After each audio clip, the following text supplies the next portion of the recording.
Shalom saudara yang dikasihi Tuhan, kita jumpa lagi dalam renungan harian GP Grace Pangkal Pinang. Kita hari ini akan merenungkan dari Keluaran pasal yang kedua. Mari kita awali dengan doa. Bapa, kami bersyukur untuk hari ini. Kami kembali akan belajar firman-Mu, merenungkan firman-Mu. Kami mohon pimpinan-Mu dan hikmat-Mu memperlengkapi kami. Berkati kami semua, demi nama Tuhan Yesus. Amin. Mari kita dengarkan Keluaran pasal 2. Seorang laki-laki dari keluarga Lewi kawin dengan seorang perempuan Lewi. Lalu mengandunglah ia dan melahirkan seorang anak laki-laki.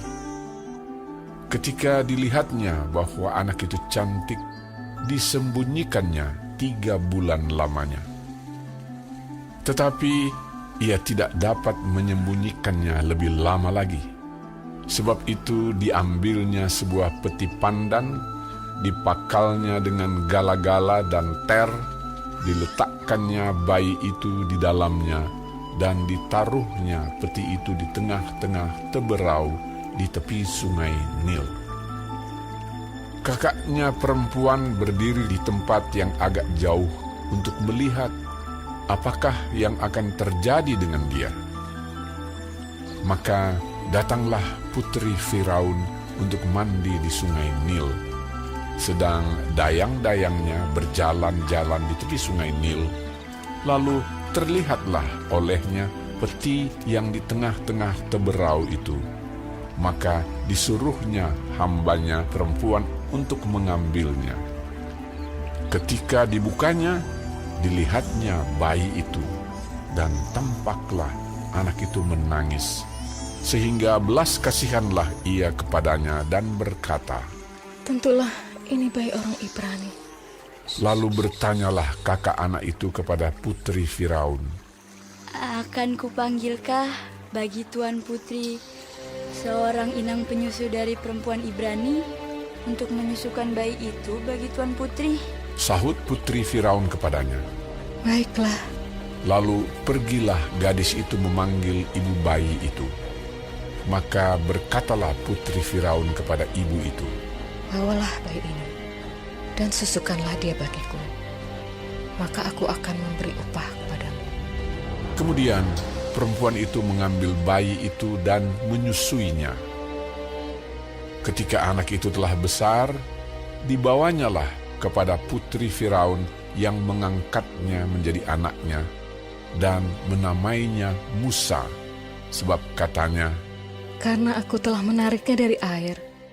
pada waktu itu ketika Musa telah dewasa, ia keluar mendapatkan saudara-saudaranya untuk melihat kerja paksa mereka. Lalu dilihatnyalah seorang Mesir yang memukul seorang Ibrani, seorang dari saudara-saudaranya itu. Ia menoleh ke sana sini, dan ketika dilihatnya tidak ada orang, dibunuhnya orang Mesir itu, dan disembunyikannya mayatnya dalam pasir. Ketika keesokan harinya ia keluar lagi, didapatinya 2 orang Ibrani tengah berkelahi. Ia bertanya kepada yang bersalah itu, "Mengapa engkau pukul temanmu?" tetapi jawabnya, "Siapakah yang mengangkat engkau menjadi pemimpin dan hakim atas kami? Apakah engkau bermaksud membunuh aku, sama seperti engkau telah membunuh orang Mesir itu?" Musa menjadi takut sebab pikirnya, tentulah perkara itu telah ketahuan. Ketika Firaun mendengar tentang perkara itu, dicarinya ikhtiar untuk membunuh Musa. Tetapi Musa melarikan diri dari hadapan Firaun dan tiba di tanah Midian. Lalu ia duduk-duduk di tepi sebuah sumur. Adapun imam di Midian itu mempunyai 7 anak perempuan.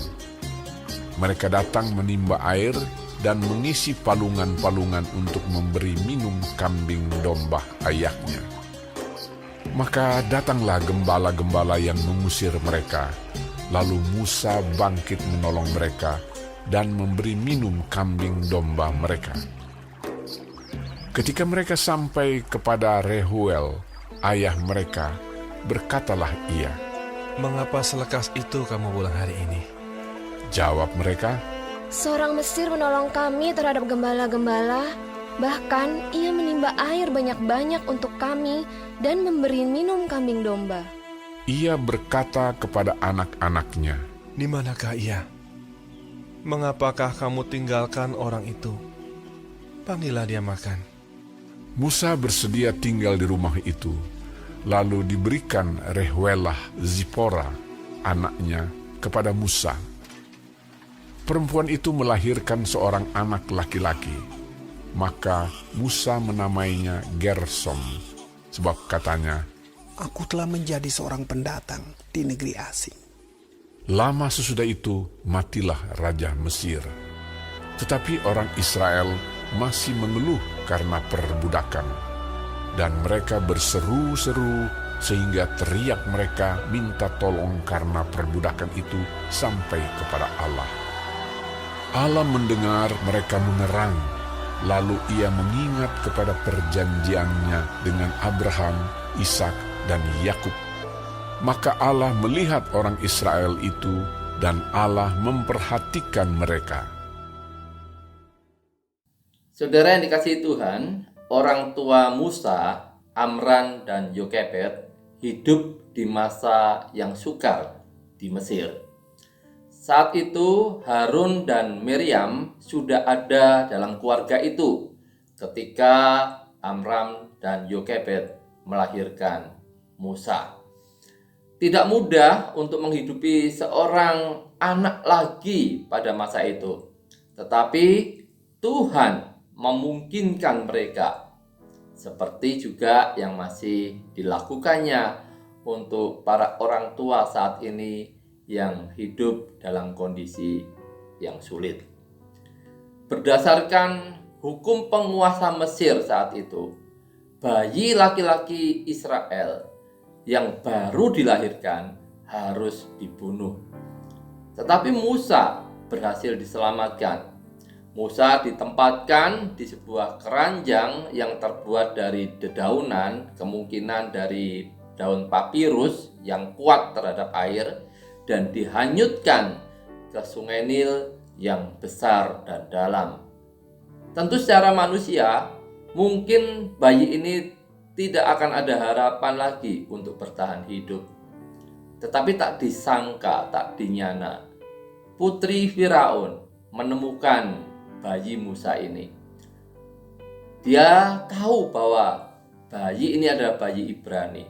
Dia tahu perintah ayahnya bahwa bayi laki-laki Ibrani harus dibunuh. Tetapi ini ia menjadi alat Tuhan untuk menyelamatkan Musa. Bahkan ia membuka kesempatan untuk Musa mendapatkan pendidikan terbaik dalam istana Firaun. Musa masuk di sarang musuh. Ini adalah pemeliharaan Tuhan bagi Musa dan Israel. Dan yang lebih mengherankan lagi, putri Firaun menyerahkan Musa untuk dirawat oleh inang penyusu yang ternyata adalah ibu kandung Musa sendiri. Yokebed tidak saja memperoleh putranya kembali, tetapi ia juga dibayar untuk memelihara Musa. Sungguh berkat yang luar biasa. Saudara, di sini kita melihat pemeliharaan Tuhan yang begitu kental sekali. Akibatnya apa? Hubungan batin antara ibu dan anak ini tetap terjaga, terpelihara. Oleh karena itu kita tidak kaget ketika Musa besar, ia menjadi pangeran Mesir. Hati Musa tetap berpaut pada bangsanya sendiri. Hal ini terungkap ketika dia membunuh seorang Mesir yang sedang menyiksa seorang Ibrani. Itulah tindakan patriotik Musa yang gegabah. Saat itu Tuhan belum mau memakai Musa untuk membebaskan umatnya dari Mesir. Musa harus melalui penggemblengan di padang Midian, yaitu kawah candra di mukanya Musa. Musa disiapkan Tuhan untuk menjadi pemimpin. Dia harus belajar mengikuti pimpinan Tuhan. Apabila saudara mulai melihat di sekitar saudara dan bertanya kepada diri sendiri, apakah ini aman? Dan bukan apakah ini benar? Saudara harus hati-hati. Jangan-jangan nanti saudara sudah mulai menyimpang dari iman saudara.